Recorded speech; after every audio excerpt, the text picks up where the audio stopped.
I would describe us as an all-American family. Bill and Christine Koch had it all. Good jobs, 3 kids, family vacations. I would do it all over again. I absolutely had a fairy tale life. Until a year into their youngest son Stephen's first deployment in Afghanistan. He admitted on the phone for the first time to his mother he was scared with the increased number of IEDs. And he said, I don't know how much longer my luck is going to hold out. He actually said that to me, and my heart sunk. A month later, with just a few weeks to go before returning home, the Koches heard their doorbell ring. The reaction, it becomes so surreal. Yeah. And you're looking at 2 guys that are pale because they have to tell you the worst news that they can ever deliver to the people that are going to be hurt the most. A suicide bomber had blown up a vehicle at Stephen's base, killing him and another soldier. I kept stopping him, and I kept saying, you're at the wrong house. You're the wrong soldier. Stephen's death hit this close-knit family hard, especially his older sister, Lynn. It was very stressful for her to deal with right from the beginning. Lynn was in denial for a long time. Her parents tried to help, asking her to move back home. She started therapy, but she continued to withdraw, even pulling out of events to honor her brother. She sent an email, Mommy, I finally realized Stephen's gone. And 4 months later, she was gone. Calling it cruel deja vu, the Koches again found themselves answering the door in the middle of the night. This time, 2 police officers told them Lynn had taken her own life overdosing on pills. And I said, wait a minute, are you trying to tell me my daughter is dead? And she said, yes, ma'am, I am. And I just crumbled to the floor. The Koches are not alone. Experts tell the News 4i team they are seeing an increase in cases of military family members killing themselves, but no one is keeping track. We don't have good research that would point to unique risks in certain family members about a suicide in a family. Dr. Stephen Koza is with the Center for the Study of Traumatic Stress. He's heading one of the largest congressionally funded studies looking at how family members grieve after someone dies in the military. If certain groups are particularly resilient, we want to understand what can lead to resilience and how could programs better support health in the community after a death. So far, he's interviewed about 850 adults who lost a service member since 9/11. Dr. Koza hopes results from the study will help identify those most at risk. It's heartbreaking. It hurts every single day. The Koches admit after losing 2 children, there are days when they think about suicide. It's tempting, but you know what the other sacrifices are. You know what the other agony is going to cause. Instead, they push on for their surviving son, Billy, for each other, and to honor the memory of both Lynn and Stephen. Stephen volunteered for the service. We've been drafted. That's how we look at it. Hoping to raise awareness about the struggles so often missed inside the all-American family.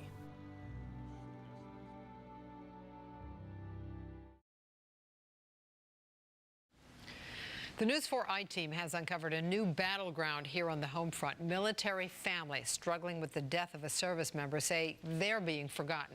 News 4i team reporter Tisha Thompson joins us with a look at how the military and others are trying to answer the call for help. Tisha? Doreen, with the growing problem of suicides in the military, some are now worried about the impact of those deaths on their family members. Tonight, 3 families talk about what happened, what got them through it, and where others can turn for help, including an important phone number you will see on your screen. At the national headquarters for the Veterans Administration, there's a plaque to care for him who shall borne the battle and for his widow and his orphan.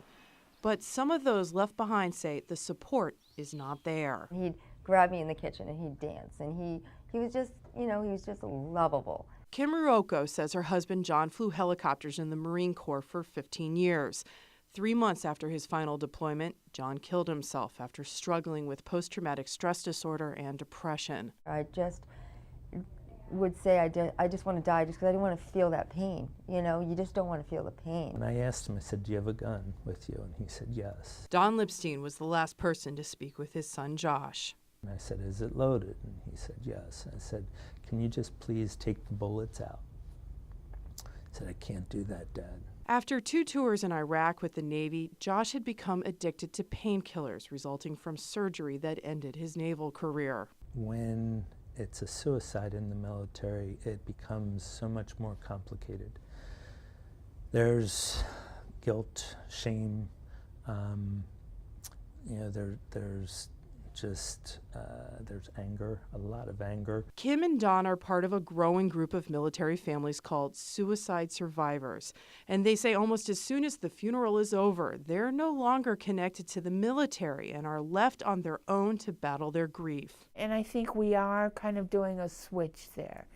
I think we realize how important families are, and that they didn't sign up for this but went along for the ride. Janet Kemp is the director of the VA's National Mental Health Program for Suicide Prevention.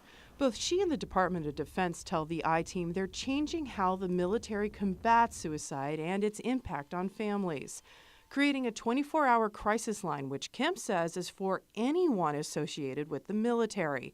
But some families say it's just not enough, resulting in devastating consequences. I consider my daughter a casualty of this war. Christine and Bill Koch say they lost 2 children in the war. Stephen, an Army gunner killed in Afghanistan, and his older sister Lynn, who committed suicide following her brother's death. They give you a list of doctors to see, or try this group or try that group, and there's very little follow-up. The Koches turned to a nonprofit group of volunteers called Hope for the Warriors. This is what we've done to try to cling on to life, because the government certainly doesn't care. We are no longer considered military. I do feel like the siblings are the ones I worry about the most. Kim says unlike spouses and children, siblings tend to be forgotten. She and Dawn now counsel all types of family members coping with military suicides for another community service organization called TAPS, or the Tragedy Assistance Program for Survivors. We get at least 2 calls a day from a brand new suicide. A growing list of home front casualties in a battle with no real end in sight. Both the DoD and the VA say they don't have the legal authority or the money to provide mental health assistance to families outside of dependents, which are typically spouses and children.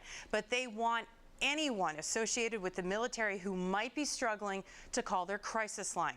We've also put together a list of people and places you can call on our website at NBCWashington.com. Tisha Thompson, News 4 I-Team. Thanks, Tisha. The News 4 I-Team has been uncovering the untold stories about the rash of suicides in the military. It is a problem of staggering proportions. Up to 22 veterans are killing themselves every day in the U.S.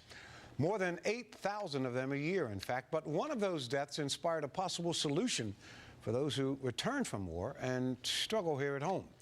As the News 4 I-Team's Tisha Thompson explains, part of the answer might be in the hands of those still serving. Tours in Iraq and Afghanistan brought Jake Wood and Clay Hunt together. Clay and I served together in the Marine Corps from 2005 to 2009. That bond continued after returning home from war when they created Team Rubicon, a nonprofit response team made up of military veterans using their battlefield skills in disaster zones such as the earthquake in Haiti and tornadoes in Oklahoma. But those humanitarian efforts could not erase the wounds of war for Clay, who battled depression. He struggled and grappled with the idea that he came home, that he survived, and many of our friends didn't. Jake says he watched his best friend grow more isolated, even after moving closer to home in Texas. He hadn't yet found anyone that could be in his support network that could relate to his experiences overseas. In March 2011, Clay Hunt took his own life, leaving friends and family wondering what they could have done. It was at his memorial that Jake realized there had actually been another support group for Clay, but he never even knew it existed. There were 3 Marines that all lived within 10 miles of where Clay was, and these were 3 Marines that we had actually served with together in Iraq. And that was the inspiration for PausRep, a mobile app that helps veterans find each other in their own communities. PausRep is a military term for position reports sent out by patrols in the battlefield to let headquarters know their location. This generation has grown up, at the doorstep of technology, and they've had video games and computers and cell phones in their hands from the moment they entered junior high. It's an awesome app. Janet Kemp is with the VA's National Mental Health Program for Suicide Prevention. She says while the VA is making progress with suicide education and new resources like a crisis hotline, the process for getting treatment can still be too burdensome. She thinks nonprofits can fill in some of those gaps. And we recognize that it's going to take a community to help these folks get back and get assimilated. Certainly, if someone develops a communication app or an awareness app, we'll promote it and we'll help people use it. We set out to solve the problem using the most ubiquitous tool on the planet, our smartphones. Jake recently brought his idea before a Senate panel, hoping to get federal support. We think that the first line of defense towards veteran suicide is having a peer support group that is there to help support people when they're at their lowest point.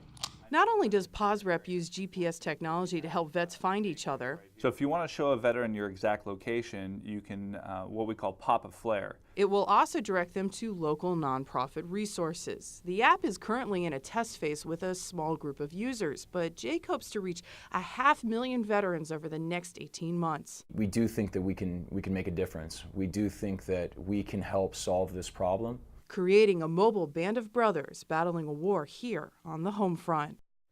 To get a more in-depth look at the app, go to our website, NBCWashington.com. Now, while this app has promise for younger vets, what about the older generation? Tomorrow night at 6 o'clock, we're going to continue our series by showing you why older veterans from a particular war may actually be the most at risk of military suicides. Tisha Thompson, News 4 I-Team. In a city dedicated to honoring those who served, there's a long black wall. I know these guys. The names of fallen men and women who fought with Tom Mahaney in the Vietnam War. It's like a shadow that follows you around. But for this former soldier, there are thousands of names missing. Men who committed suicide long after their military careers ended. Men like his brother-in-law. He put the rifle in his mouth, and that's how my sister found him. That was 20 years after he got back. Mahaney says even though they were both veterans from the same war, they never talked about Vietnam, never spoke about suicide or shell shock, what we now call PTSD. There wasn't any diagnosis then. There was no such thing as PTSD in Vietnam. There was no treatment from the VA. The group that we're very concerned about are our Vietnam-era veterans. Janet Kemp is the director of suicide prevention at the Department of Veterans Affairs. She says even though more attention is being focused on the mental health of the men and women returning from conflicts in Iraq and Afghanistan, Vietnam vets are actually at a higher risk for taking their own lives. They're approaching that part of their life when losses are prevalent. They're maybe retiring or losing their jobs. They may be losing their spouses and their friends.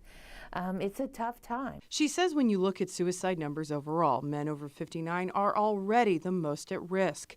Combine that with the remnants of a long-ago war, untreated PTSD, and the fact these men were trained to kill the enemy. Well, you know, we're a warrior, or we're a retired or a former warrior. We know how to kill, and if we become the enemy, then we know how to take our own lives. After 30 years with the Army, retired Colonel Kenny Allred has spent his retirement working with the National Alliance on Mental Issues, trying to find a way to prevent older vets from committing suicide. If you went in and tried to talk with them about mental health issues, no one would want to talk with you at all.